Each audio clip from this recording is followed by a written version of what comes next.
Hi, and welcome. I'm Z. And I'm Keith. And we're going to tell you about the movie that we just watched. But first, a little bit of a heads up. Some of the movies we watch deal with heavy subject matters. In order to talk about these emotionally delicate things and the heavy subject matters that we sometimes cover, we add humor and crude language to add some levity and to process our own trauma. If that doesn't feel fun or safe for you, we completely understand. Please take care of yourself first and foremost. And we spoil the end of pretty much every movie that we watch. Now you know. On with the show.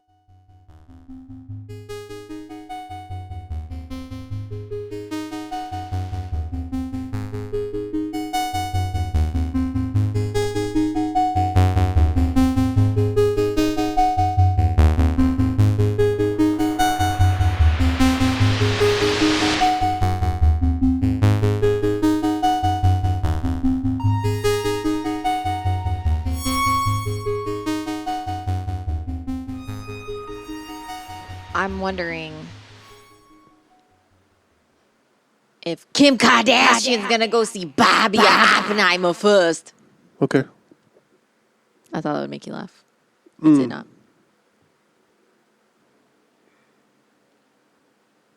Today we're talking about a film which is included among the American Film Institute's 2000 list of the 500 movies nominated for the top 100 funniest American movies. I was really hoping that you would. My favorite IMDb trivia from this film. It's one of our favorite genres of Trivia? Yeah, hold on.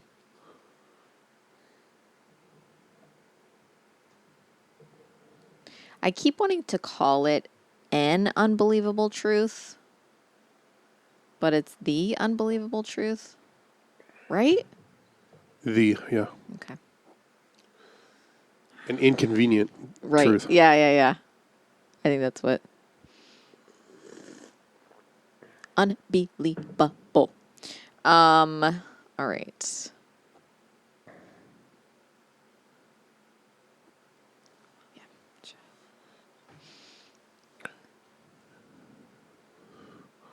Follow us on Instagram. At the beginning of the movie and throughout, people think Josh is a priest. Robert John Burke, who plays Josh, later played a priest on Rescue. Probably the only time in his career where he... Probably the only reason to watch any part of that show was him playing a priest. I don't know. It's got Dennis Leary. Ugh, God, exactly. Imagine. Really just... Like, what were the early aughts? There were so many. What were the 90s when he was in 80s when he was doing stand-up? Yeah, but stand-up is like a choice you don't have to make. You know what I mean? No.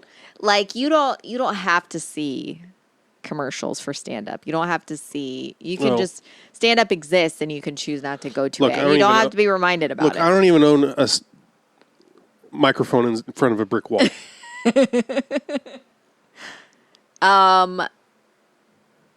God, this movie was so good.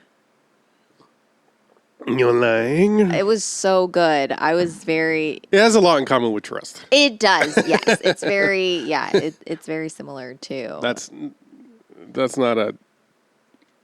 No, criticism. that's not. No, that's not. But it's... But, I mean, like, in a good way. Like, it has all the, like, funny... You know, it's Hal Hartley. Right. Is basically... You can see that a lot of the things that were a lot...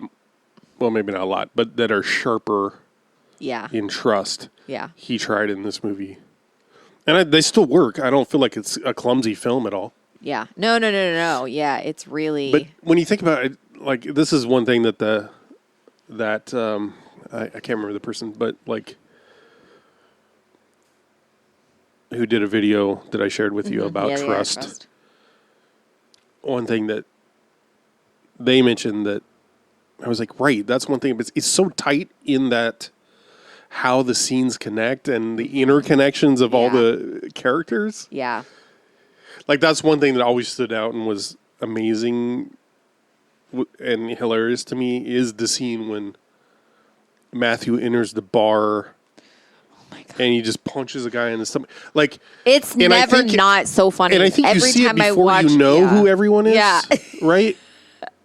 So you have to, and then later the guy with his eyes covered, you know, and Peg is there hitting on him. God, it's so fun. That's one of my favorite. Shut up, put this on. It's so fucking good. I think, like, one of the things that I really appreciate about, like, what Hal Hartley does is that he'll make a movie that I don't consider this a comedy. Right. But it's but it is. It's basically a rom-com. Yeah, and it's like it's so like there's so much heaviness. Yeah, there's so much heaviness, and so they'll have like this is literally about a guy trying to like reintegrate his life, like reintegrate into life after going to prison for killing his girlfriend and her father. Like and like, you know, and it's so fucking funny. Like I was laughing so fucking much when fucking, oh God, what's his name? The boyfriend, oh God, was Emmett. When the dad finds it, because she dumps Emmett at the beginning.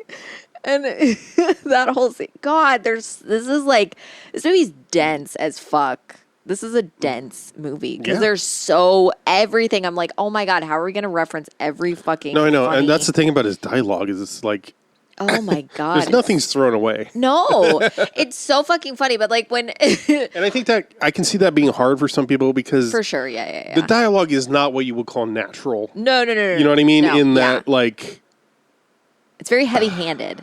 It's a lot of... But there's so much humor in it. So much. And he really does pick people who are perfect for these parts. Yeah. But when she's breaking up, when Emmett's having this conversation with her and she's having a conversation with him and neither one of them are... It's not dialogue. Like neither one of them are hearing. Yeah. Oh my God, it's so good. But then she dumps him and he's standing in the same spot and her dad comes and sees him like later and he's like, what the fuck is wrong with you? And he's like, she dumped me. And he's like, okay, get over it. Like, what the fuck ever. And he was like, she probably dumped me for a guy with a bigger cock. And he's like, why the fuck would you say that to her father? Like, she's in love with somebody else. Come on, ease up. She's going through a phase. She's a girl, Emmett. You know how girls are. She's sleeping with some guy who's got a bigger cock. I know it. That's my fucking daughter you're talking about, asshole! But she's a girl, you said so yourself. There's a difference between a girl and a slut. All girls are sluts. Have you and Audrey been having sex? Of course we have. And then the thing of him just starting fights with any dude that he thinks... I mean, clearly you have the scene at the party where, they looked at her maybe, but he doesn't need any pretense for... Oh God, it's so fucking funny. And just that he's like, when he's...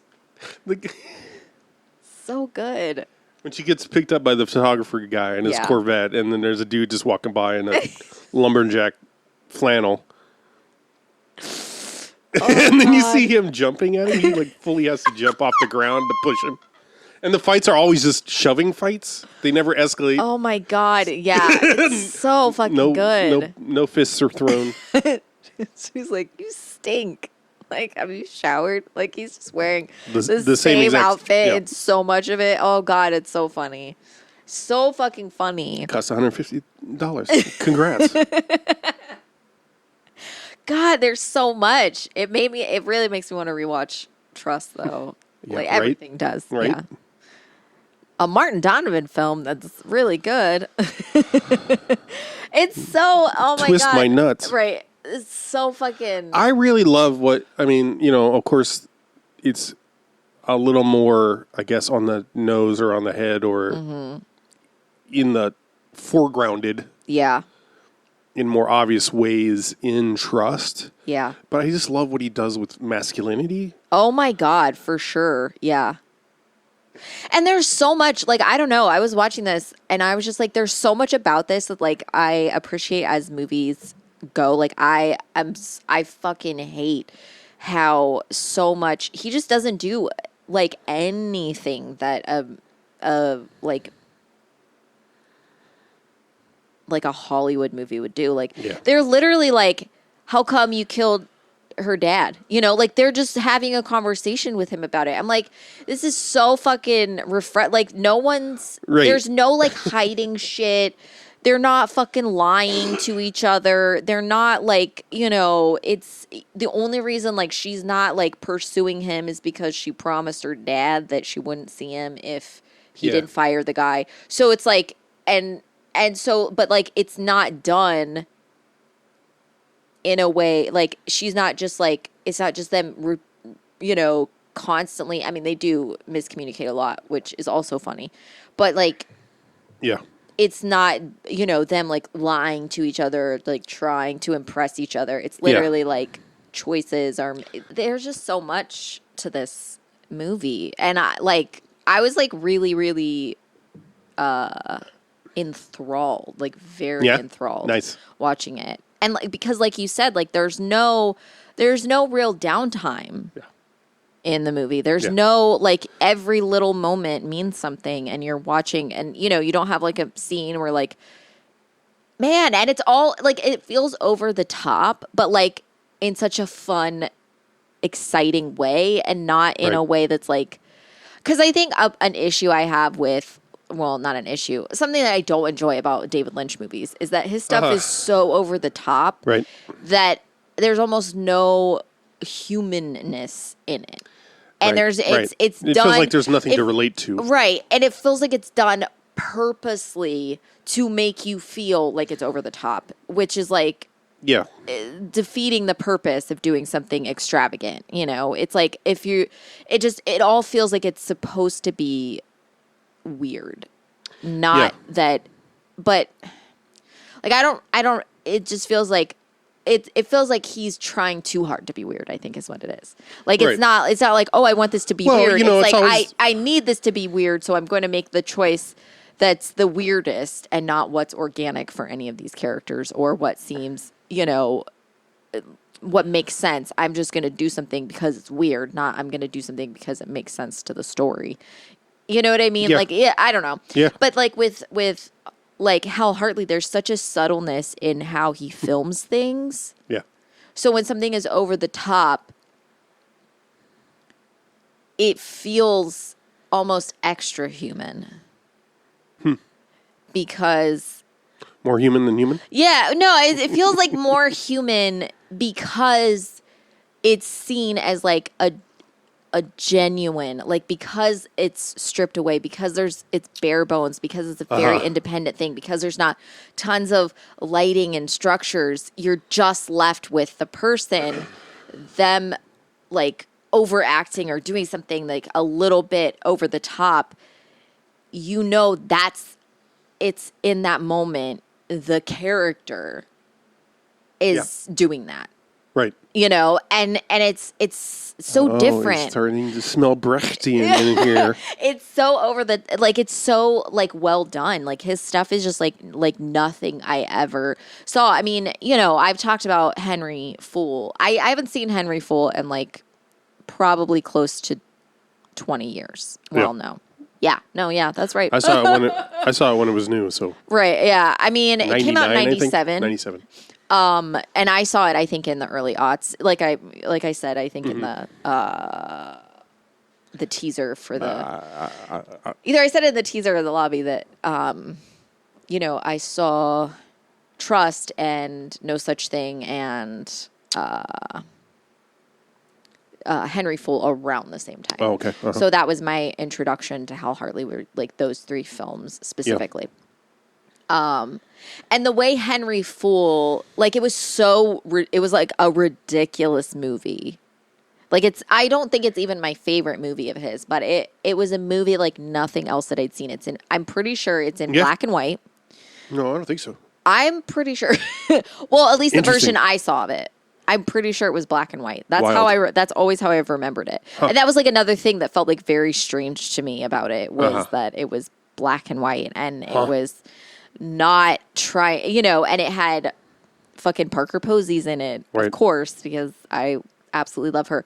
But it was such a, you know, it had that thing where everyone's talking in ways that are like not necessarily how someone would talk in a conversation, but it's in a way that gets the point across. Like they're having it. Yeah. It does something. Like it's all so fucking intentional. Like every part of it is so fucking intentional, and something that I mean that's the magic of him is doing all those things, all the stuff you're talking about, but it not feeling like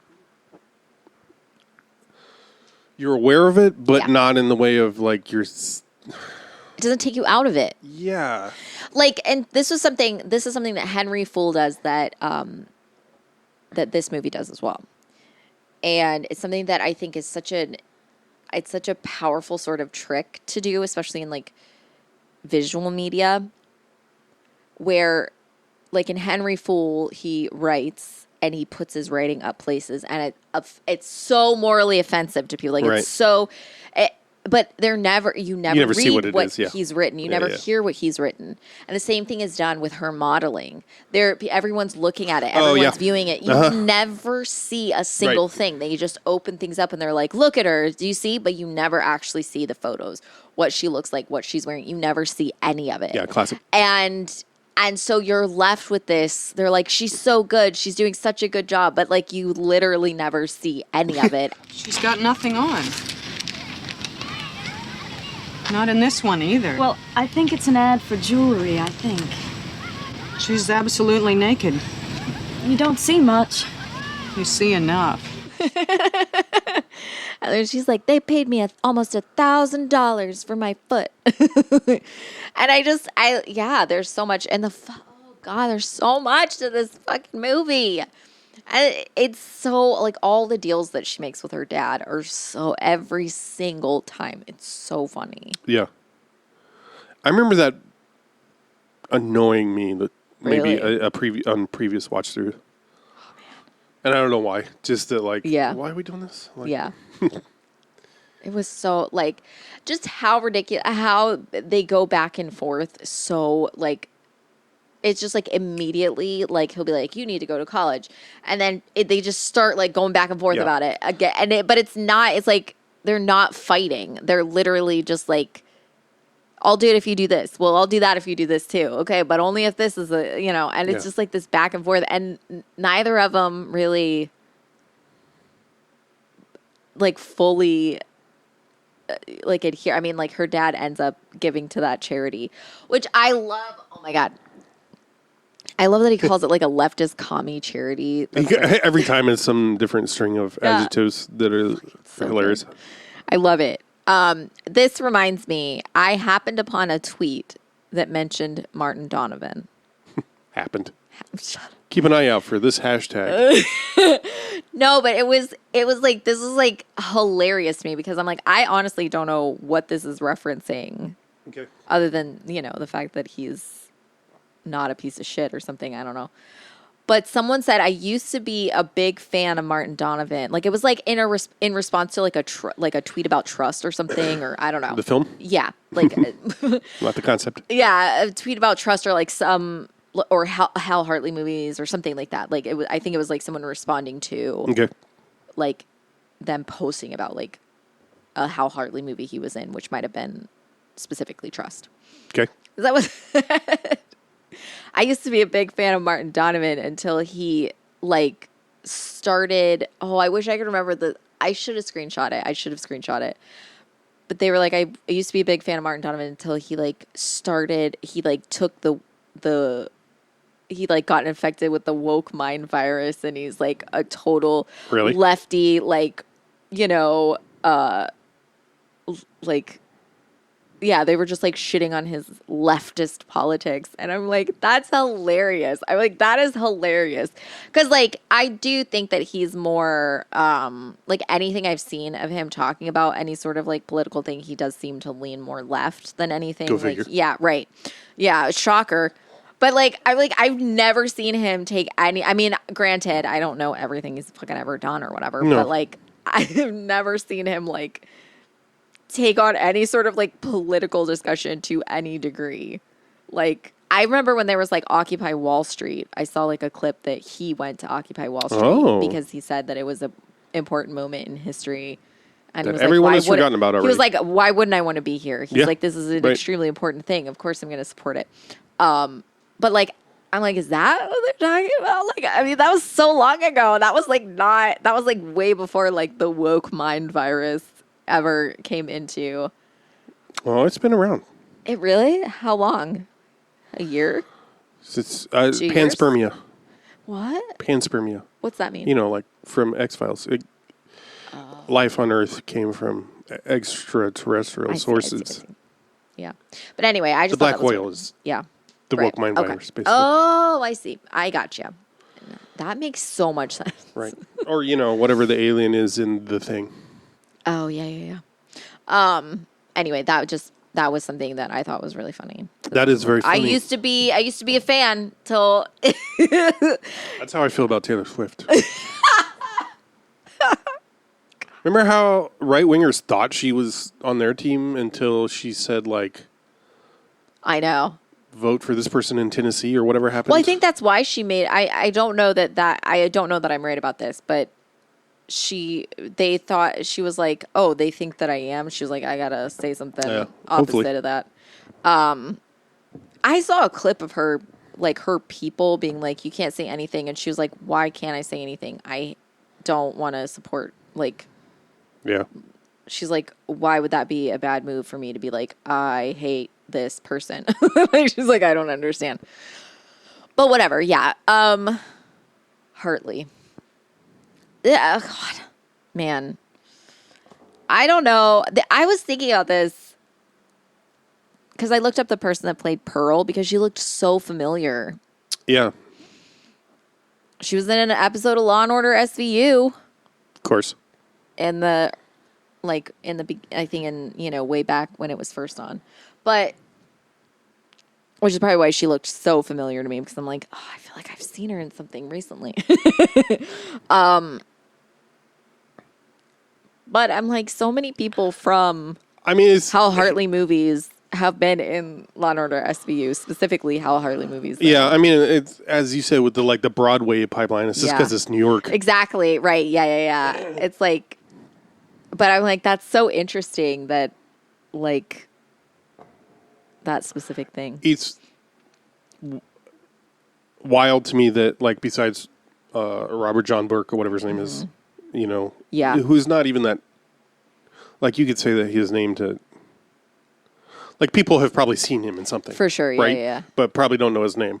Yeah. Edie Falco, however, right, the biggest name to come out of to start in Hal Hartley movies. I know. I'm like, what? It's like wild to see her in the like with brown hair and like brown curly hair. She'll always be pegged to me. Yeah. God. Oh, so good. Why are you wandering down the gin, Mom? And it's basically the same character in this movie. Yeah, like, oh my God. But like oh God, fuck, so much about this movie. Like when he, like, I was like completely I don't know, every time Pearl was near Josh. Yeah. I was like, are they supposed to end up together? Because it literally, she just looked like she was like, I was like, girl, same, but like, every time she was like in proximity to him, it looked like she was about to like jump his bones. And I was like, Jesus, there's so much sexual tension. But yeah, like she was in it. I think that like a couple of the guys from the party were in SVU episodes. Yeah. Like, well, the guy who plays the photographer has done shit forever, apparently. Yeah. Or since, I'm sure consistently.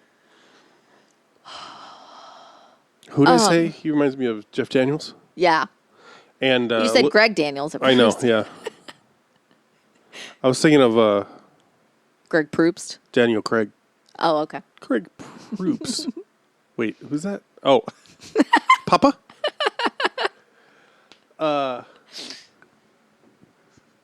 No, who's in Chud? Who's in Chud? He's one of the wet bandits. Oh, yeah, Daniel Stern. Daniel Stern. None of those words are Greg.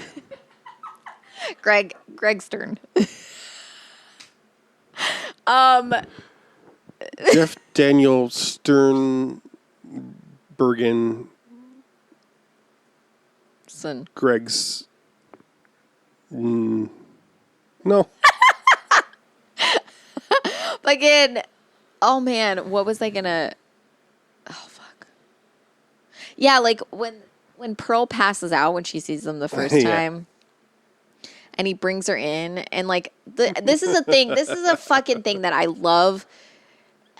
Like especially about.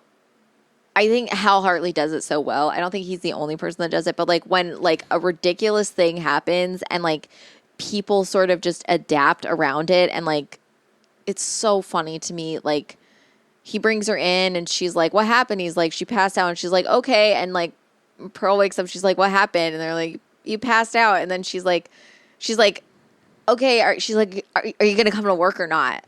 Like, because you're late. She doesn't even say that. She's like. Or yeah, you're late. I gotta go. Yeah, she's like throws her an apron on her or whatever. I'm like it's just like yeah. So like, and then when they're all talking about why he went to prison,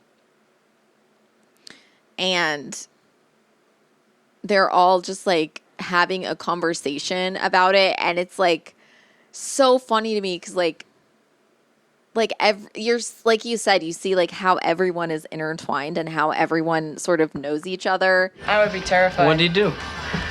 He raped and killed Pearl's older sister, and then shot her father, and they never found the mother. He did not. He did so. Him and Pearl's sister had a deal. She wanted to kill her father, but she couldn't do it herself. So she got Josh to do it. Why did she want to kill her father? I don't know. There was probably some sick incestuous relationship going on, and it was driving her crazy. Gross. Maybe, because she killed herself afterward. The girl killed herself first. The hell do you know about it? Oh God! And the part at the end when in the house, she's like, "Everyone's here, Mom. You should just come over." Dad's freaking out after everyone shoved him. So fucking Dad's funny. really freaking out. You should just come over. Everyone's here. So fucking funny. Let's just everyone go. Oh fuck! It's just there's so much in this movie. The fucking Matt Malloy. Thank you. It's his film debut. Yeah, that's wild. Yeah. The guy, the other dude that he gets into a fight with him at the party, I think. I think that's, or no, that's not it. One of the people that you said, oh, that guy. Yeah, I know, that narrows it down. Like Biggs or something. His name was like, hold on. It was his film debut. Bill Sage. Yep, Biggs. Bill Sage, it was his film debut, and he is, I think he was in, let's see.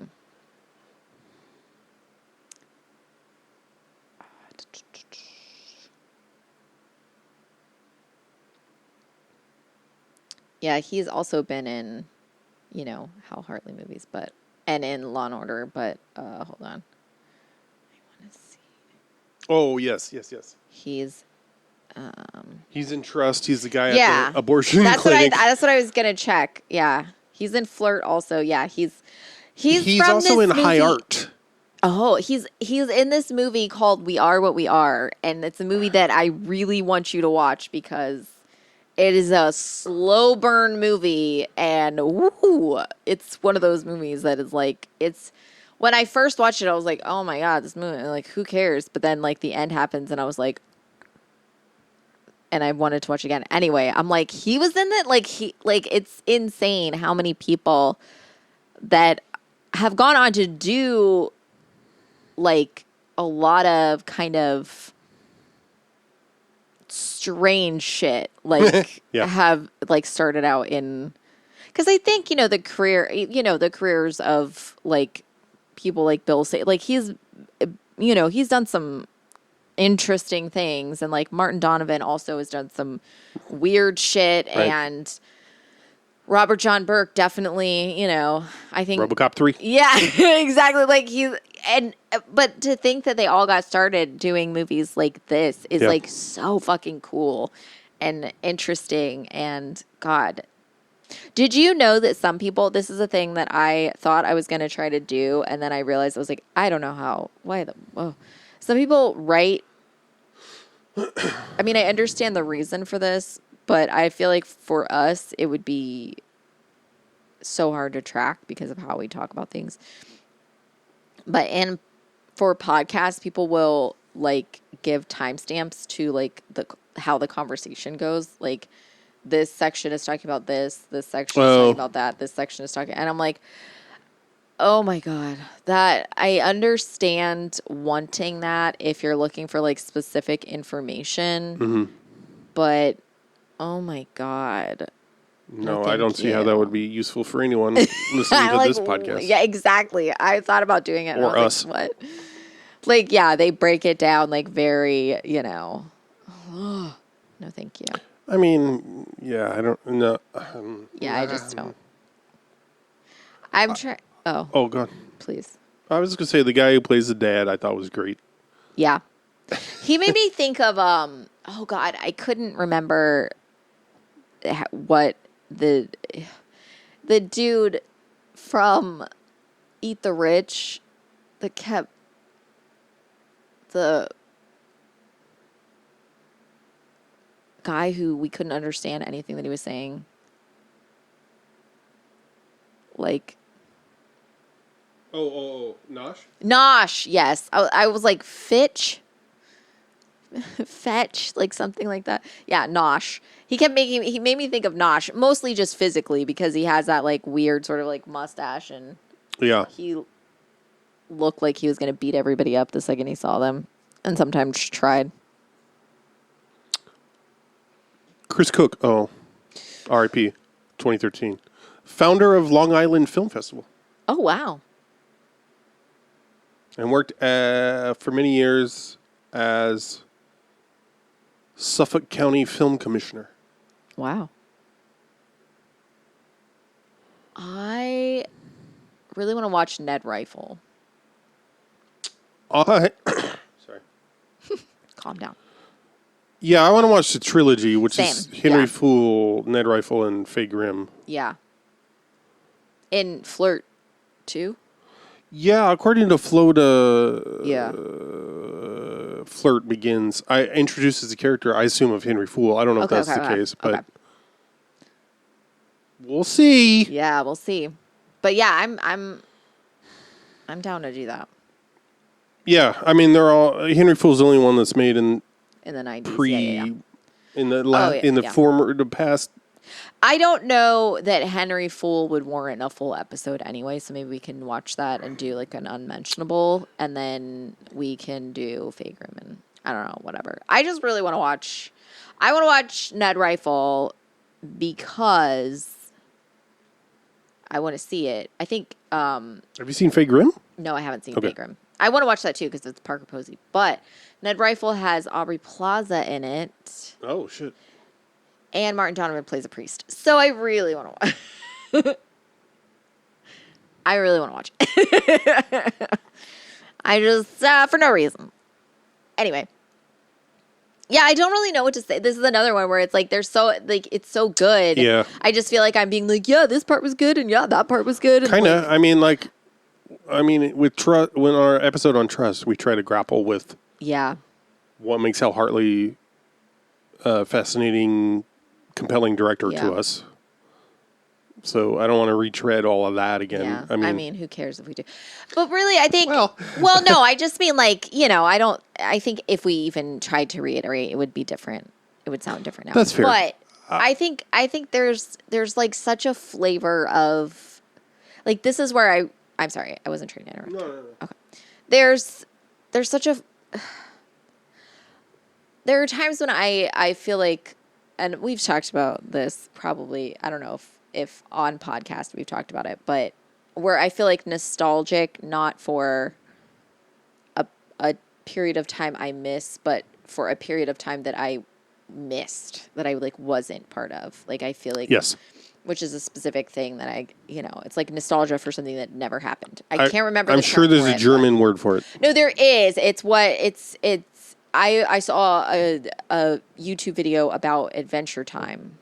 Oh yeah. And how it makes you sad for nostalgia, but it's not. It's set in the future, so like it's a nostalgia for something that never happened, and there's like a specific. Yeah.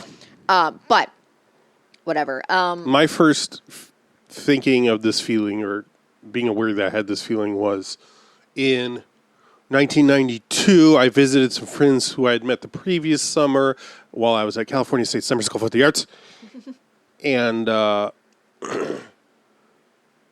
had heard of them, but never really listened to them. And they played these friends played a lot of the Pixies while we were driving around Northern California. Yeah. And it made me nostalgic for, I missed the time when this was new. Yeah. Yeah.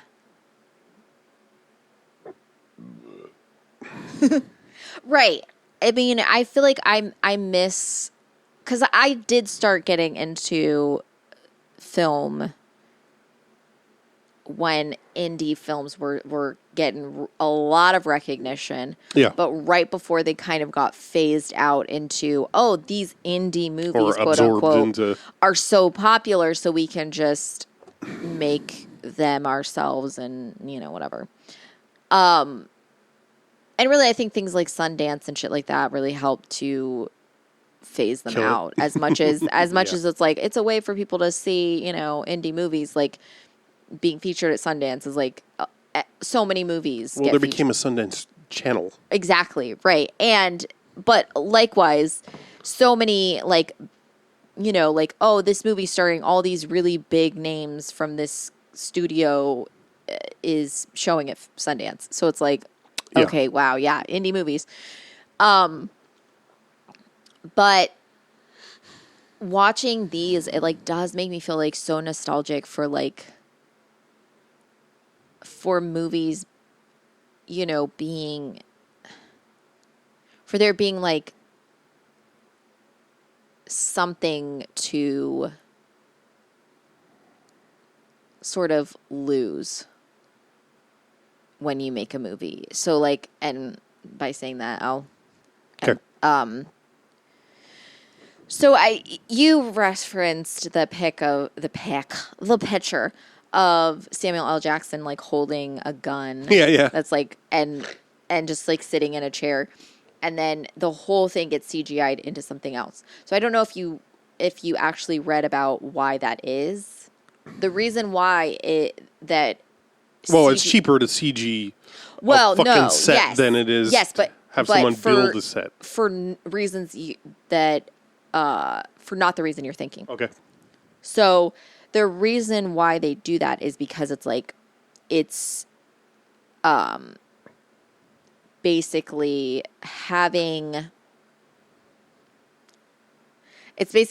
a contingency. So if they're showing, like, that's why a lot of blood spatter is CG nowadays. It's why there's CG of things that you would be like, why would there need to be CG of this? It's so that they can, when they make a video for basically different markets, they can just edit it out.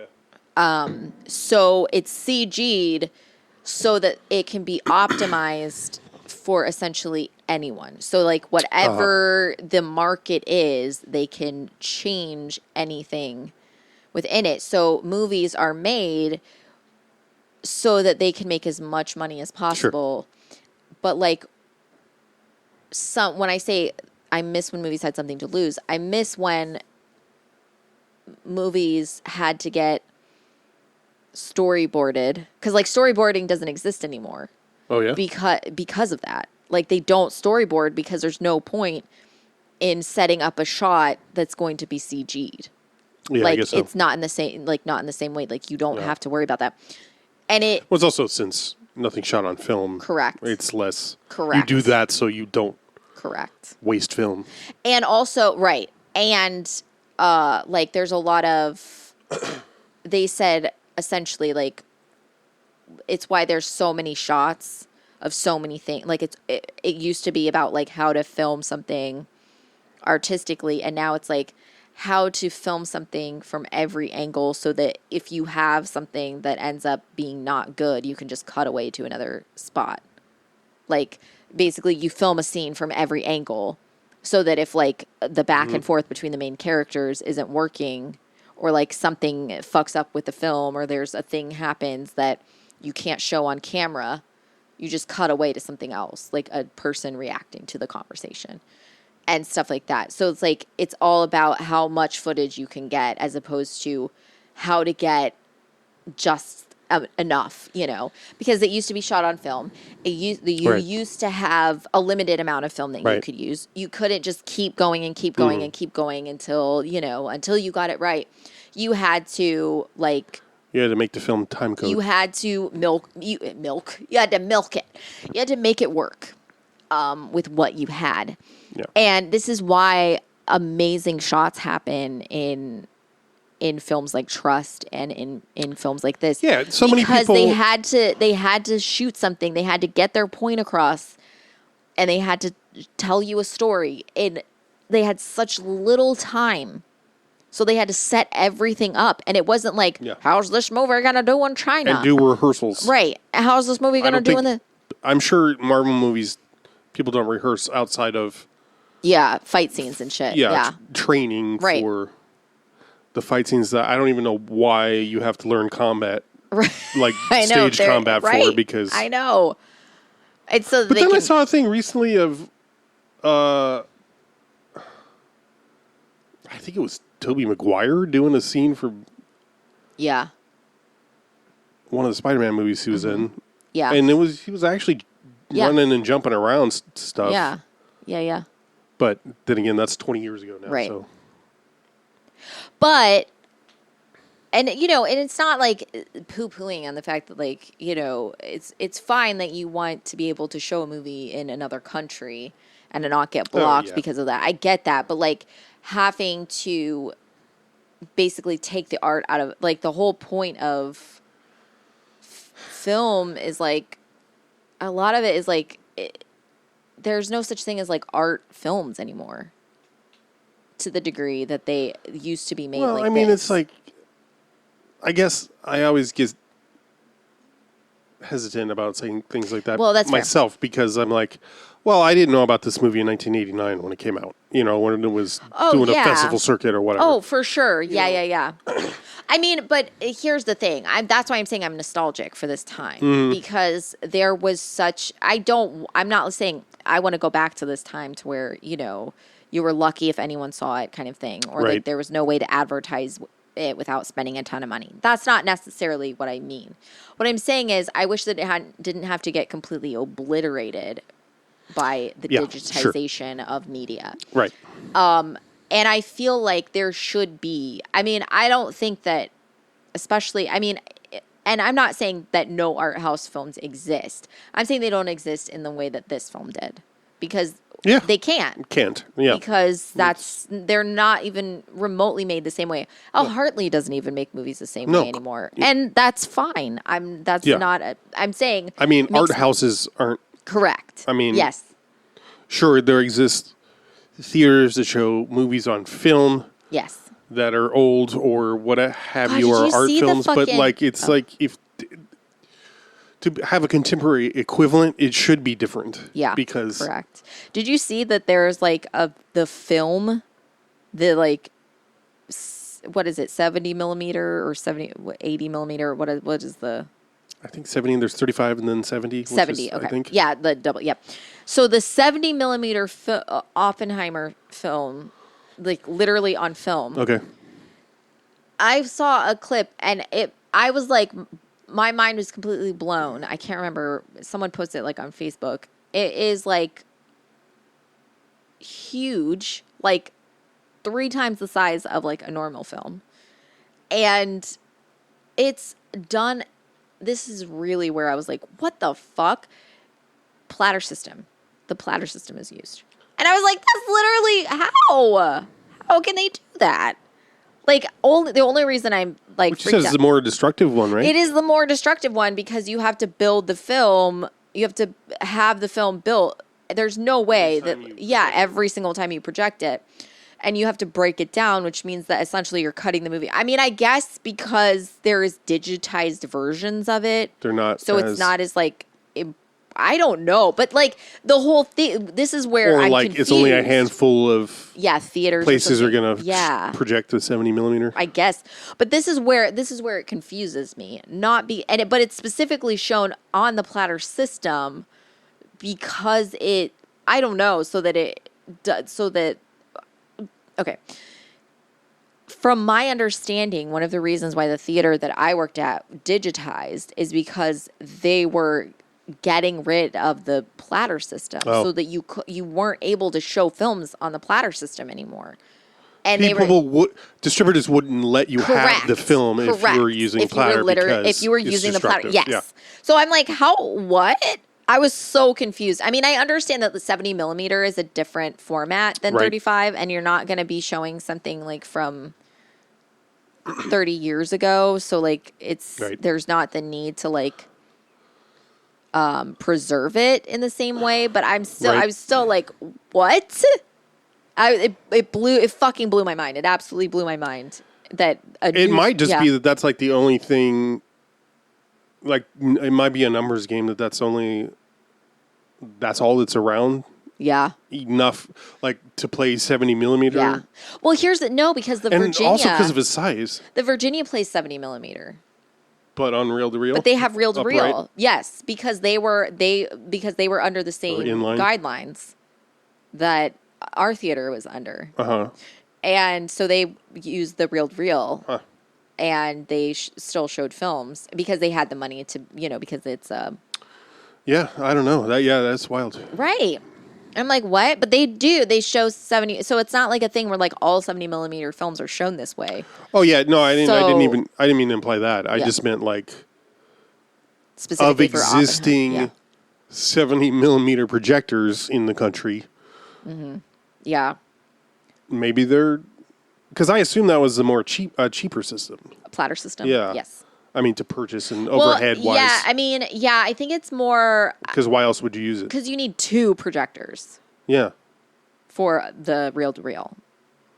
So that's why but platter you don't because you... Yeah, you literally... You build it and you just project it and it is a continuous stream. Right. But reel-to-reel, basically, you put the film into one projector and you start it. And that's why it has the little beep, beep that you see in the corner. The little white circles up there. It's letting you know that now's the time that you flip over to the next one so that you would go back and forth. And then when you would build this one. A feature-length film is multiple reels long. Even on the platter system. Like the platter system, really? Because you get it broken down, and that's what destroys the film after time because you have to build it. Oh, sure. And then you have to break it down when you get it. To put it back to return it. So that's basically what makes it destructive because sometimes you're literally just like taping the film together. Right. And that's destructive to the film. Exposing it to heat because the light from the film. And so you're basically like melting the tape onto, so it gets to a point where it has to get like cut, and not everybody is careful. Not everybody has, so it's a whole thing. And so, that was like fucking blew my mind. Huh. Yeah. Chris Nolan. I know. I was like, what the fuck? I was like completely like, I remember someone posted it and I was going to like write this whole comment and I'm like, do I really need to go full projectionist? I can't remember what I was watching, but someone was like, clearly, and I don't know what they were basing this on, but I'm like, oh, that makes sense. Like the reason their argument was that Chris Nolan really wanted to take over the James Bond franchise. Oh yeah, I saw that. Yeah. And that's why like he went so hard on Batman and stuff. No, that was Randall. Was it Randall? Said that. Oh, okay. Shut up. Shut up. It sounded like he said, shut up. Sorry, Randall. That I remember. It's okay. One time he told me a joke that he made that I told him. I'm just saying so that it's something personal. It's literally. Well, it's a personal attack on moi. I know the answer to this, but I would like Yes, I would like you recommend. to expand on why. Why I'd recommend? Yeah, like specifically why this movie you would recommend. Because obviously we're probably going to recommend all the Hal Hartleys because there's something, but probably. specifically what about this one? Well, I'll say if you've seen Trust and you like it, Yes. you'll probably it's It's okay. it's a high likelihood that you'll enjoy this one because Yeah. a lot of the same Yes. beats, a lot of the same notes. Yes. The things that I love about Trust that are in this movie are a lot of the things we already mentioned, that how the dialogue functions. There's the scene where, I feel like this happens maybe multiple times in Trust, and it's a little more subtle of the two people are just saying what they're saying and they're not talking to one another. Yeah. But the way he does it is feels very crafty in that you're very aware of what's going on, that that's what he's doing, that's what is happening, but it also doesn't feel forced. And I assume that's just, he's acumen as a director and the actors involved. You know what I mean? Like the fact that and this is Adrienne Shelly and Martin Donovan and even Edie Falco are so good at doing this. And you can imagine there are actors who could not. Correct. Right? Right. Deliver these things. Again, I don't really know how to describe it, where the magic is, but it's somewhere in there that it seems contradictory, right? Yeah. That the dialogue is there's no space. Yeah. There's nothing natural about the rhythms of the conversation. Right. Because people are almost talking over each other. Correct. Yeah. But the text is reactionary. It's not, you know, and you will not be able to formulate that Correct. sentence in that short amount of time. Right. So that kind of stuff. And, it's kind of a thing that I feel like, like the golden era of Hollywood, you would see those old Spencer Tracy and Katharine Hepburn movies like Adam's Rib and stuff. Yeah. Where the dialogue is. Or there's a scene where a guy's literally talking on two telephones. Yeah. Right. Shit like that. It has that kind of. Yes. Absolutely. What's she talking about? The end of the world. By the way, Vic, the washing machine is busted. Audrey, the world is not going to come to an end when there's so many people making so much money. What's this about the washing machine? It's busted. We just bought the damn thing. What's wrong with it? It just shoots water all over the place. Mom, you got any Valium? Hold it a minute. I want to talk about this Harvard thing. Dad, I'm gonna be late for school. Bullshit. Vic. So there's no pretense of realism and or naturalism in that regard. Yeah. And I think that frees it up so that I think this is kind of what you were getting at, is you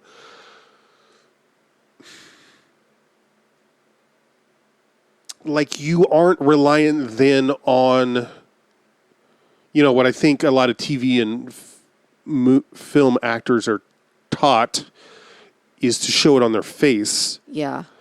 But you're not reliant on you're not so much reliant on how the actors are emoting. Yeah.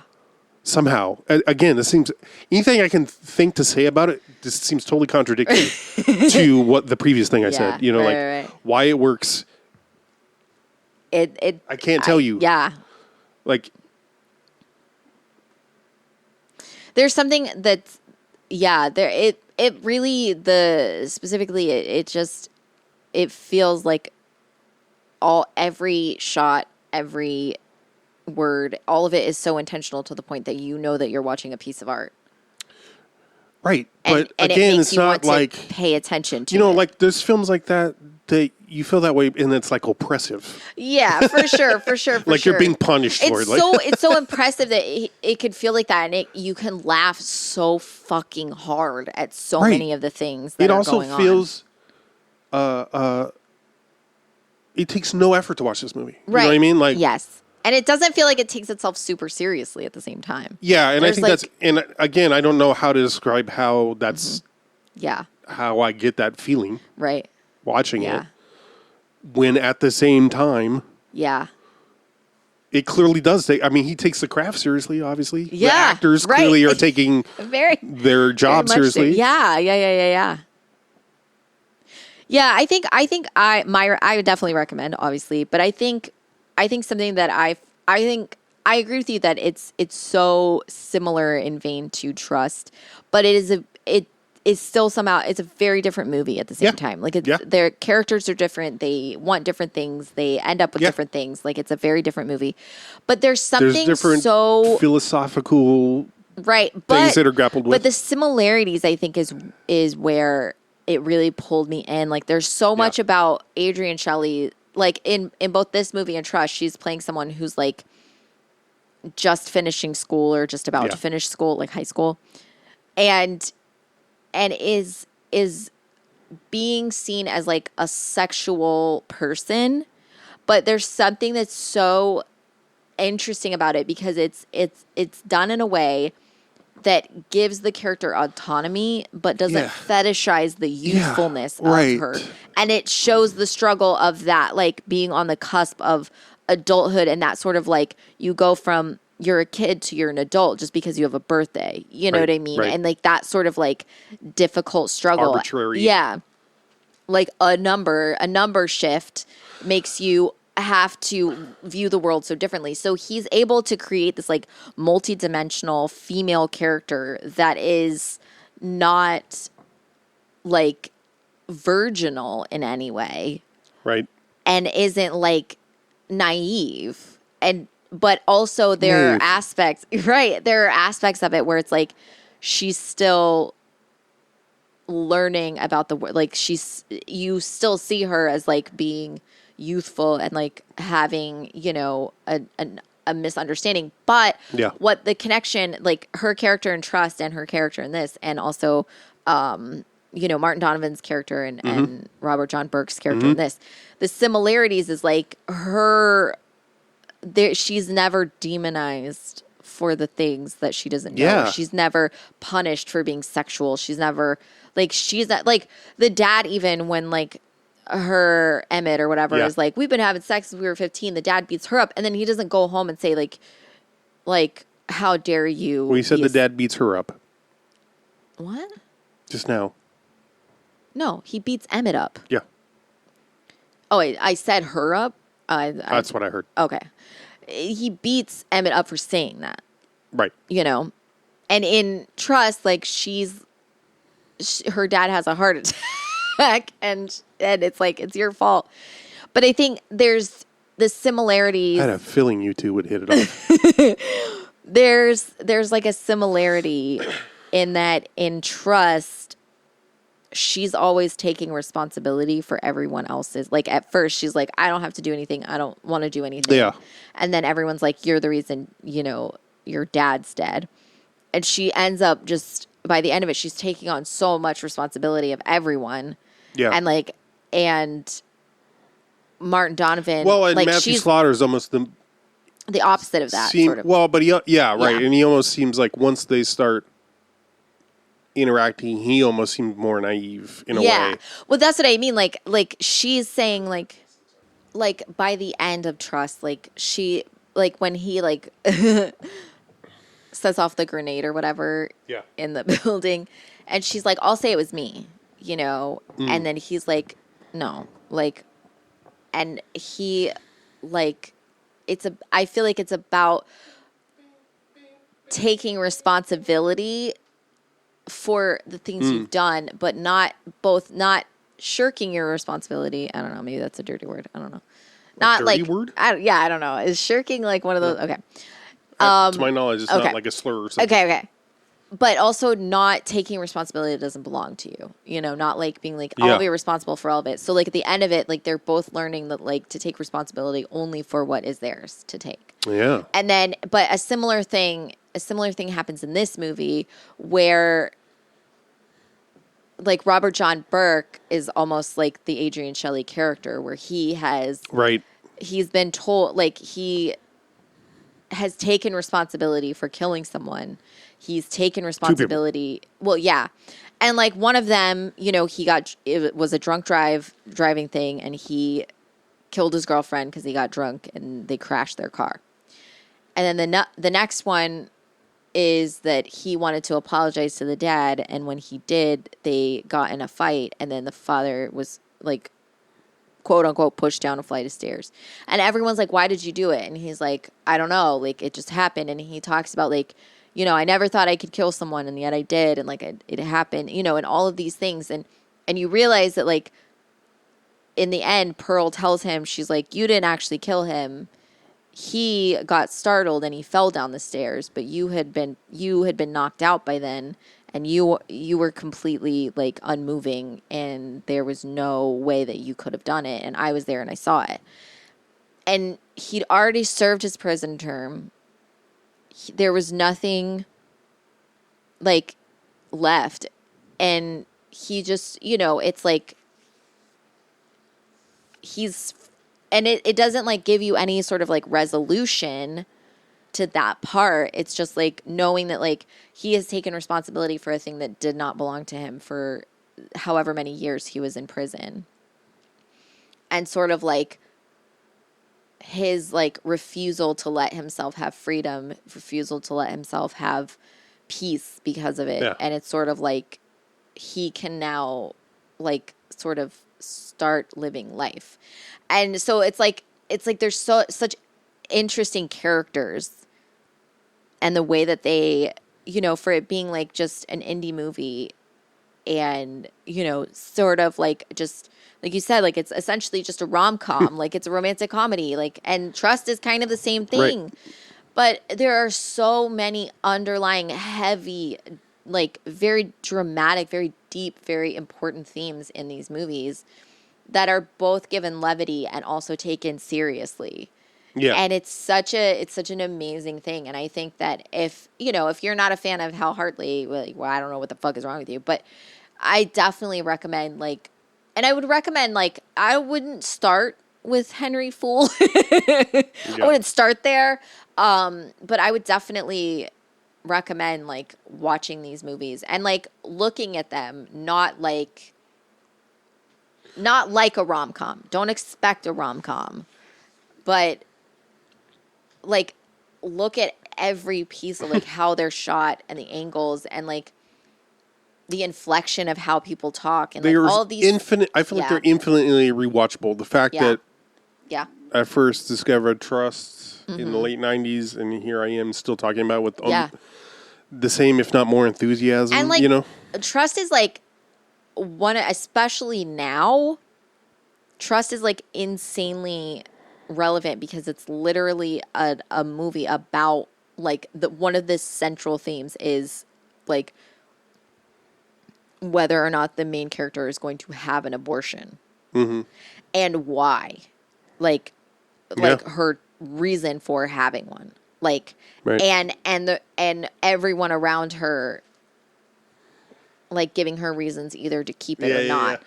And ultimately her decision on what to do. And it's so, like, it's absolutely fucking, like, I was so, like, blown away by how, like, casually it's talked about, but at the same time how serious it is to the and it's so integral to the whole movie. Like, the plot is that she's pregnant. She's a high school student who gets pregnant. Right. And then it's, like, how she's completely treated differently, and, like, how, like, she changes from, like, the beginning of the movie to the end of the movie. Like, what the absolute difference her character develops in just a few days. Like, it's so, like, interesting. And like, for that to have come out in, like, 1990, like, holy fucking shit, like, that's crazy. Like, you know, and something like that, like, that there could be such heavy themes, but the characters are still so relatable and so funny and so enjoyable to watch interact with each other. Yeah, that was another thing I just thought of, well, since we've been talking, is they're clearly main characters, you know what I mean? And characters who, you know, there's clearly background characters who never get any dialogue, but rarely, almost any shot with multiple characters, you know Yeah. all of them, or you will know all of them. And there's some way in which none of the characters are more important than the others, even though one story or set of stories is being told. Yeah. They're putting foreground, like Robert John Burke's. Right. Josh, what's his last name? Yeah. Whatever. Yeah. It's sort of his journey, right? Because we start on him, and it's discovering his past and his interaction with Audrey. Yeah. But, Emmett is almost as much a character. Vic, the dad, is almost as much on screen. Yeah. Also, something I forgot, the first conversation with she has with her parents when she's at the table and they're just talking to her and their voices start to echo, reverb and there's just they do that a couple times and they start to get super mechanical sounding or whatever and thank you. And then she's like, I got into school. Oh God, the Harvard thing. So funny, just how that's handled. It's so fucking funny to me. Oh my God. So much of this. What's this about the washing machine? No, I love that shit. God, it's so good. Yeah. Also, one of my favorite techniques that he does that I think comes from Godard and French New Wave directors taking, again, I'm sorry, I feel bad every time I bring up Brecht. Okay. As long as you feel bad. We know that's the most important I feel like I'm being annoying or I don't know. I have some guilt around it. Anyway, there were some filmmakers, I'm sure there still are, taking Brecht's theories on theater to try to apply them to film. Yeah. And I think that's where this comes from. I don't know. But I love when the person you see on screen is being talked to, or all the dialogue is that is happening is by people not in frame. Yeah. Yeah. Yeah. It happens in this, happens in Trust. Mm-hmm. Yes. And there's a difference I also between love the big titles, it was 2, maybe 3 months later. Yeah. Fucking, oh my God. But I also, we watched, then, we watched that, the fucking what's his name that did the thing on the Snowman or whatever, that movie that's Folding Ideas. Yeah, Folding Ideas. Somebody Larson. I forget his first name. I think. He was talking about the scene where he's in Snowman. Yeah, in the Snowman or whatever, where the character's talking to a kid, and the shots of each other talk, the shots of them talking are not on the character or whatever who's actually doing the talking. Okay, which means that their dialogue was probably edited or cut. Yeah, and they can't show it. And it's and how disjointed it feels. Right. And it's which is interesting because when it's not intentional, it feels so disjointed. But when it's intentional, it pulls you in more, I think, or can pull you in more because even though you're watching the character, you feel like you're them because they're being talked to. Yeah, right. And talked at. And even though you essentially should, it almost should make you feel like the person talking to them because you're seeing them being talked to. So right, it's what your POV would be if you were talking to them. But but it ends up, and so there's something so, and it's what you said when you said you felt like trying to describe how it makes you feel like it's doing the opposite of what it's actually doing. Right. And that's sort of how his films feel. It's he's doing something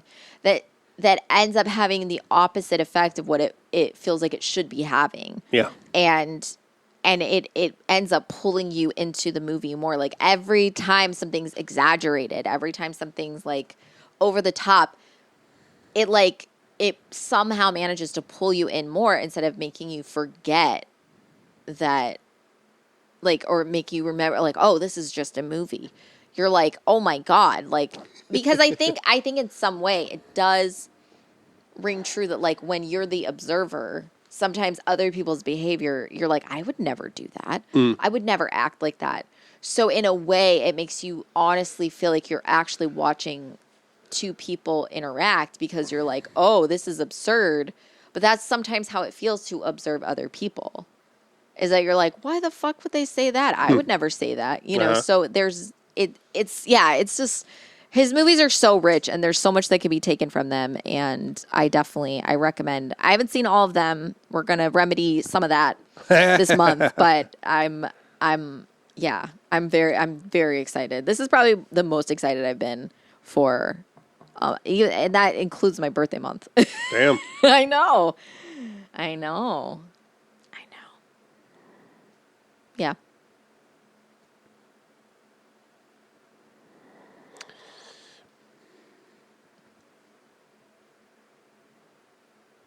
Do you hear it?